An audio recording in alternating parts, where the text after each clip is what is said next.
Welcome back to crazy Munni వంటలు. అందరూ బాగున్నారండి? నేనైతే చాలా బాగున్నాను. ఇవాళ అయితే మన కర్రీ అయితే ఎగ్ ఆమ్లెట్ కర్రీ అండి. చూడండి ఎంత బాగుందో కర్రీ. అయితే ట్రై చేసి చూడండి. Thanks you.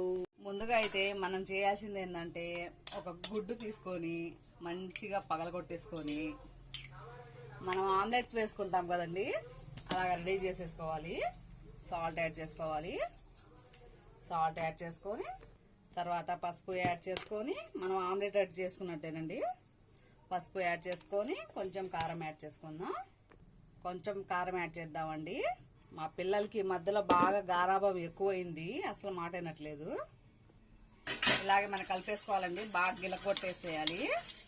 గిలకొట్టేసి తర్వాత ఏం చేయాలో చెప్తాను. మనం పొయ్యి మీద కళాయి పెట్టేసుకుందామండి. కళాయి పెట్టేసుకొని ఆయిల్ వేసుకొని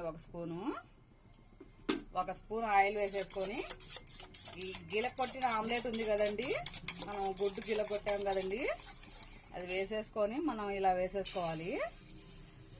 ఎందుకంటే పిల్లలకి కూరలో గుడ్డు పగులుతుంటే ఇష్టం ఉండట్లేదండి మా పిల్లలకి. అందుకే ఇలాగా చిప్పలాగా కావాలంట వాళ్ళకి ఎగ్గు. అందుకే ఇలా ఆమ్లెట్ లాగా వేసి తర్వాత చేసేద్దాం కర్రీ.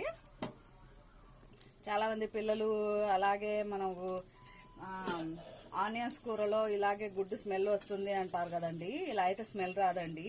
ఇలా ఆమ్లెట్ వేసుకుంటే మనకు గుడ్డు లాగే ఉండిద్ది. మనకు ఆమ్లెట్ కూడా గుడ్లు వేసేయచ్చండి ఇలాగే మనం కర్రీలో. చూడండి అన్నీ కూడా ఇలాగే వేసేసుకోవాలండి. సేమ్ ఇలానే ఆమ్లెట్ వేసుకొని పక్కన పెట్టుకోవాలి. 5 గుడ్లు అవసరం పడ్డాయండి. 5 కూడా ఇలానే చిన్న చిన్న ఆమ్లెట్లు వేసేస్తున్నాను.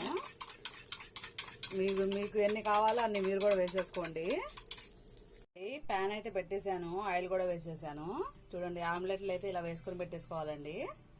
తర్వాత ఆనియన్స్ వేసేసుకోవాలండి. ఆనియన్స్ వేసుకొని మంచిగా ఫ్రై చేసేసుకోవాలి అండి. ఆయిల్ సరిపోకపోతే మీరు ఎక్కువ వేసేసుకోండి. నాకైతే 4 స్పూన్స్ చాలు కాబట్టి వేసేసుకున్నాను. తర్వాత అయితే పసుపు కూడా యాడ్ చేసేద్దాం. ఇందులోనే పసుపు యాడ్ చేద్దాం. సాల్ట్ కూడా యాడ్ చేద్దామండి. సాల్ట్ యాడ్ చేస్తే మనం ఆనియన్స్లో కొంచెం వాటర్ ఉంటాయి కదండి, అవి పైకి వస్తాయండి, మంచిగా ఫ్రై అవుతాయి తొందరగా సాల్ట్ యాడ్ చేస్తే.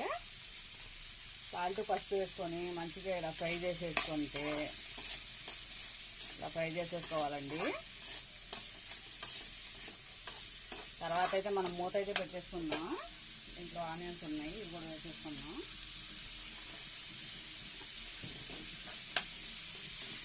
మంచిగా మూత పెట్టేసుకున్నామండి. అవే ఇంకా ఫ్రై అవుతాయండి. ఆనియన్స్ అయితే ఆల్మోస్ట్ అయితే ఫ్రై అయిపోయాయి. చూడండి ఫ్రై అయిపోయింది బాగా. మనమైతే కారం యాడ్ చేసేసుకుందాం. మనం రుచికి తగినంత కారం యాడ్ చేసుకుందామండి. ఇవాళ మా ఆయన ఈ కూరకి ఫిదా అయిపోవాలి. అసలు ఇదేం కూర అనాలి, ఆమ్లెట్ కర్రీ అంటే. ఇవాళ మన కర్రీ అయితే కామెడీగా ఉంది కదండి. ఆమ్లెట్ కర్రీ ఏంటండి అనుకోవద్దు, ట్రై చేయండి. ఎందుకంటే నేను ఆల్రెడీ 2-3 టైమ్స్ చేశానండి. ఏదైనా మన పిల్లల కోసమే కదండి, కొంచెం వెరైటీగా చేద్దామని వెరైటీగా చేస్తున్నాను. కర్రీ అయితే బాగుంది, ట్రై చేసేయండి.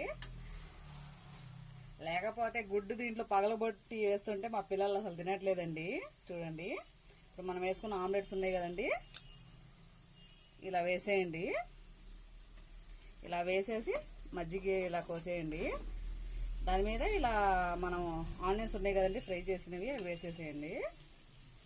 ఇలా అయితే బాగుండిద్ది. నీసు వాసన రాదండి. మెయిన్గా అయితే మా పిల్లలు నీసు వాసన వచ్చిద్దేమో అంటారు. ఇలాగైతే రాదండి నీసు వాసన కర్రీ. మనం హ్యాపీగా తినేయచ్చు అసలు. చూడండి. థ్యాంక్స్ ఫర్ వాచింగ్ అండి మై వీడియోస్. తప్పకుండా అయితే సబ్స్క్రైబ్ చేసేసుకోండి, లైక్ చేయండి, షేర్ చేయండి. ఈ కర్రీకి అయితే కంపల్సరీగా అయితే కామెంట్ పెట్టండి. కామెంట్స్ అసలు పెట్టట్లేదండి మీరైతే. నేనైతే చాలా ఫీల్ అవుతున్నాను. Thanks for watching my video. Subscribe. Thank you.